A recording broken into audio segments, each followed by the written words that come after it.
Votre invité ce matin. Ah, tous ces sujets, le sujet le passionne. Il a été ministre de l'économie français et il en a beaucoup d'autres sur la table aujourd'hui puisqu'il est à présent commissaire européen au marché intérieur.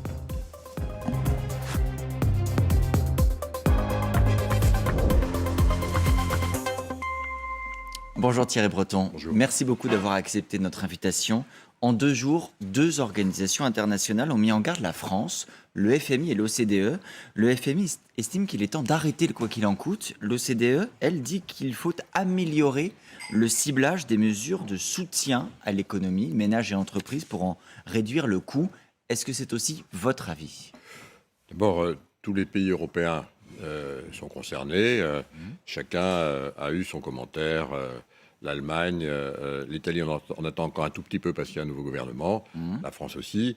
C'est vrai qu'il faut davantage cibler les aides. Il ne faut cependant pas les arrêter. C'est vrai pour l'ensemble des pays européens. Nous allons traverser encore une période difficile. L'année 2023 sera encore une période dans laquelle il y aura beaucoup de challenges, de défis. Une période plus difficile ou déjà la période d'amélioration ? Non, on est d'abord on passe 2022, on passe l'hiver, donc je ne veux pas non plus qu'en permanence on se dise que demain sera pire qu'aujourd'hui. On a réussi à relever tous les défis. C'est vrai que ça a été compliqué quand on pense au Covid, quand on pense aussi à la dépendance au gaz russe, dont on a réussi finalement à s'extraire en un temps record. Donc on s'en sortira, mais pour ceci, il faut continuer à aider ceux qui en ont le plus besoin, et donc cibler, c'est vrai, davantage. Donc par exemple, l'aide envisagée par le gouvernement français sur les travailleurs à partir du 1er janvier, ça va dans le bon sens. Bien sûr, il faut vraiment, là encore une fois, continuer à cibler ceux qui en ont le plus besoin, et puis évidemment, les autres, ils pourront s'en dispenser. Il faut aussi continuer à cibler, et j'y travaille avec l'ensemble de mes collègues, l'ensemble des entreprises qui doivent passer ce cap pour lutter contre des coûts exorbitants de l'énergie et aussi pour éviter les délocalisations ou les fermetures. Alors, on va y venir en détail dans un instant, parce que c'est très important. Est-ce qu'il faut aussi, déjà ou pas, baisser les dépenses ? Parce que c'est l'un des points qui est noté par ces organisations internationales. Je rappelle, en France, par exemple, c'est 5% de déficit prévu l'année prochaine. Il y a des voisins européens qui prévoient déjà un déficit inférieur, plus rapide dans leur trajectoire budgétaire. Est-ce que vous vous dites le temps est déjà venu ou ça peut attendre encore un peu ? Non, on vient de faire nos recommandations hier. On avait la réunion du collège hier à Strasbourg. Donc, mon collègue Paolo Gentiloni a fait les recommandations pour l'ensemble des États membres. C'est vrai qu'on ne pourra pas vivre en permanence avec des déficits excessifs, parce que qui dit déficit dit évidemment dette, qui dit dette dit que c'est à la charge de nos enfants. Dette à 113% du PIB. Donc on ne pourra pas vivre perpétuellement dans cette situation. Il faut commencer effectivement à revenir dans une normalité, mais je le dis, et j'ai été ministre des Finances, vous l'avez rappelé, vous connaissez mon aversion à la dette. Dans la situation où nous sommes, il faut le faire de façon concertée et avec prudence. Et quand on est à 5% en 2023, c'est suffisamment avancé ? Bien sûr, on préférerait tous être à 4%, c'est clair, et puis arriver très vite aux 3%, c'est du reste l'objectif du gouvernement français. Pour la fin du quinquennat. C'est évidemment l'objectif que l'on rappelle à chacun des États membres. Chacun doit avoir sa trajectoire en fonction de la situation. Voilà, il ne faut pas mollir. Bruno Le Maire le rappelle. Il faut veiller à chaque euro, il le dit très bien. Il faut le faire évidemment en fonction de la situation du pays. Et vous y serez attentif également. Ça, c'est clair. Il y a également le volet des réformes à faire. Il y a des réformes qui sont importantes pour l'avenir du pays, puis il y a des réformes qui permettent de faire des économies. Encore une fois, le FMI et l'OCDE l'ont rappelé cette semaine. Il se trouve qu'en France, il y a une réforme de l'assurance chômage qui a été présentée en début de semaine par le ministre du Travail, qui doit permettre la baisse de 25% de la durée d'indemnisation dans certaines conditions à partir du 1er février. Et puis il y a également la réforme des retraites. Là, les concertations sont en cours, les consultations plus exactement. Que risque la France si elle ne fait pas ces réformes ? D'abord, je ne veux pas me prononcer sur, je dirais, en tant que commissaire sur européen, le fond des réformes, sur le fond, même si, mais sur l'opportunité de les faire. Même si d'abord, je trouve qu'elles vont évidemment dans le bon sens. Vous parliez à l'instant de la réforme de l'assurance chômage. C'est vrai qu'on est dans une situation favorable à l'emploi, beaucoup plus qu'on ne pouvait l'imaginer, et c'est du reste à mettre au crédit évidemment des gouvernements, dont le gouvernement français, qui ont mené ces politiques. Donc c'est vrai que quand on est dans des situations favorables à l'emploi, et j'allais même dire également dans lesquelles il y a des problèmes pour recruter avec des personnes, effectivement 300 000 postes c'est vrai qu'à ce moment-là, Je trouve que d'avoir, comme le dit le gouvernement français, des situations, je crois que c'est rouge Oui, ou verte, me semble aller évidemment adapter les dans règles en fonction le de la bon conjoncture. sens. Alors voilà, maintenant, chaque État membre présente, je dirais, sa situation, sa trajectoire, et également les réformes qu'il faut pour aller dans ce sens. On en parlait à l'instant. On ne peut pas vivre éternellement à 5% de déficit, et je dis même, nos téléspectateurs, même à 3%. 3% de déficit, c'est l'équivalent de la totalité de l'impôt sur le Et revenu. quand on dit ça, Donc, Thierry Breton, pour qu'on comprenne bien, parce que intuitivement, ça paraît assez sensé de se dire il faut faire des économies. Mais si on ne les fait pas, qu'est-ce qui se passe? Est-ce que le risque demain, c'est que la France, par exemple, sur les marchés, ne soit plus en capacité d'emprunter parce qu'elle serait confrontée à des taux trop élevés? Est-ce que notre pays, l'Europe, hein, mais notre pays, parce que c'est là que nous sommes ce matin, peut être dans cette mais vous situation? avez raison, c'est effectivement une situation, on l'a vécu en Grande-Bretagne.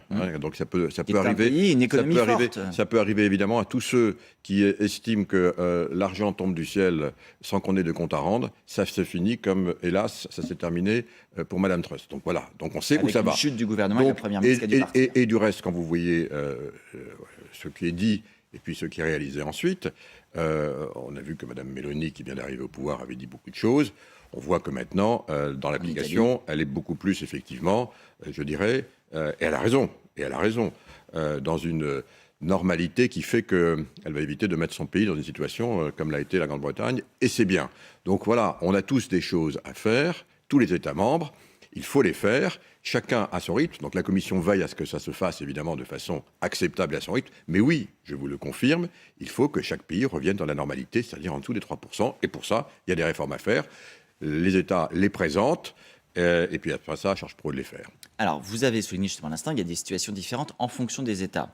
On a dit qu'il faut cibler les aides. Il se trouve qu'en Allemagne, il y a un plan d'aide de 200 milliards qui a été mis sur la table. Sauf erreur de ma part, là aussi, la Commission européenne regarde de très près la manière dont cet argent va être utilisé. Est-ce qu'aujourd'hui, ces 200 milliards, à vos yeux, constituent, comme on l'entend parfois aussi en France, une distorsion de concurrence par rapport aux voisins et aux voisins français? D'abord, moi, je l'ai dit, on le dit implicitement depuis le début de notre entretien, Adrien Gindre, j'incite dans la période que nous traversons, les États membres à soutenir momentanément, et je parle en particulier des entreprises qui en ont besoin, pour précisément faire face aux augmentations drastiques des coûts de l'énergie, et notamment pour celles qui en consomment le plus, afin d'éviter des fermetures, voire des délocalisations. Donc, oui, je me satisfais, et je trouve que ça va dans le bon sens, que les États présentent ces plans. L'Allemagne, 200 milliards, c'est un montant considérable, à la hauteur aussi, à la dimension de ce qu'est l'économie allemande. Donc vous ne regrettez Alors pas qu'il y ait maintenant, un chacun pour soi? non, je ne regrette pas que les États fassent ce qu'il y a à faire. Maintenant, ce que je demande, en tant que commissaire européen en charge du marché intérieur, et donc pour que l'unité du marché intérieur continue à être préservée, c'est que chacun le fasse de façon coordonnée, et surtout que tous les États membres puissent avoir accès à la même capacité d'endettement. L'Allemagne, vous savez, il ne faut pas se tromper, l'Allemagne n'a pas le premier euro vaillant pour son plan. Elle va emprunter les 200 milliards sur les marchés. Et ce que je souhaite, et ce que je veux, et ce à quoi je veille, c'est que tous les États qui en ont besoin puissent emprunter à des taux identiques. Parce que ce qui est très important... Comment on y arrive, ça? Eh bien, on arrive comme on l'avait fait au début de la crise Covid. On avait mis un mécanisme qu'on avait appelé SURE, où la Commission, l'Europe, peut garantir ces taux d'intérêt identiques pour chacun, à charge pour les États ensuite, de s'endetter, mais encore une fois, de façon équitable et comparable. Et donc, c'est ce à quoi je milite avec mon collègue Paolo Gentiloni, le commissaire à l'économie, donc tous les deux, pour que l'on mette le plus rapidement possible un mécanisme de cette nature, de façon à ce que tous les États puissent faire comme l'Allemagne. Alors maintenant, c'est vrai qu'on regarde très attentivement ce qui se passe dans le plan allemand, de façon à ce qu'évidemment, il soit compatible avec les règles de concurrence. On n'a aucun doute qu'il le sera. Et on incite l'ensemble des États à faire la même chose, à charge encore une fois pour l'ensemble de l'Europe de préserver cette unité. Faute de quoi, évidemment, là, il pourrait arriver ce que vous venez de dire, c'est-à-dire une distorsion massive, et ce qu'il faut absolument éviter. Je note que vous employez le futur, aucun doute qu'il le sera. C'est peut-être que l'Allemagne va devoir apporter quelques précisions pour qu'on garantisse qu'il respecte, qu'elle respecte les règles de la concurrence. Vous avez prononcé un mot qui est très important dans la période, la perspective, la crainte de délocalisation. Il y a aux États-Unis un plan, là encore massif, en mauvais français, Inflation Reduction Act. C'est un plan de 370 milliards. Ça vise à faire des réformes qui sont à la fois des réformes environnementales, sociales, mais pour le dire autrement, à favoriser les entreprises américaines. Est-ce que l'Europe aujourd'hui est menacée par ce plan qui, justement, peut consister à attirer aux États-Unis certaines entreprises ou certains emplois, certaines productions? Adrien Gindre, j'ai été, c'est normal, c'est en qualité de commissaire au marché intérieur, le premier, je crois, à tirer la sonnette d'alarme sur ce plan, qui a été annoncé et mis en œuvre au mois d'août par l'administration Biden. Pourquoi? Parce que précisément, c'est, me semble-t-il, dans son application, dans ses modalités, potentiellement une véritable distorsion de concurrence et sans doute, on est en train de le regarder, pas compatible avec les règles du commerce international. Donc, effectivement... Ça veut dire qu'on a une possibilité de recours, le cas échéant? Ça veut dire que les États-Unis qu'effectivement, sont le cas souverains. échéant, tout doit être sur la table. Ça veut dire que, ayant tiré la sonnette d'alarme, on a maintenant décidé de créer, on a créé une task force commune entre l'administration Biden et la Commission européenne pour discuter de façon très directe des problèmes que ça pose. Ça veut dire que le 5 décembre, je me rendrai à Washington avec mes collègues Mme Vestager et M. Dombrovskis, deux De la commissaires Commission européenne. en charge du commerce et en charge de la concurrence. Donc tous les trois, on sera à Washington pour discuter notamment, dans le cadre de ce qu'on appelle le TTC, donc, de ce sujet, qui pour moi est un sujet absolument majeur. Alors, Y compris un sujet de survie de notre économie et de nos industries. mais oui, c'est vrai, parce qu'aujourd'hui, on voit effectivement, de façon tout à fait inhabituelle et sans doute pas normale, je dirais, un effet d'appel dont il faut parler. Et il faudra que nous-mêmes, du reste, nous mettions sur la table des éléments qui sont comparables. Je voudrais juste signaler que hier s'est passé quelque chose de très important. Le vice-chancelier Robert Habeck, en charge de l'économie allemand, Absolument. était à Paris. Je l'ai du reste rencontré hier matin. Et avec Bruno Le Maire, ils ont tous les deux clairement pris position contre cette IRA, donc, vous venez de rappeler, l'Inflation Reduction Act, parce que précisément, il crée des distorsions, c'est ce que disaient et Bruno Le Maire et Robert Habeck, et ils avaient raison, de concurrence significative, et qu'il faut évidemment pouvoir y répondre. Alors, comment y répondre? En début de semaine, il y avait un dîner à l'Élysée organisé autour du président de la République français, Emmanuel Macron. J'y étais. Et 49 entreprises européennes étaient Exactement. représentées. Il y avait un message, vous allez peut-être nous le confirmer puisque vous y étiez, c'était de dire vous pouvez investir chez nous, ne partez pas forcément ailleurs.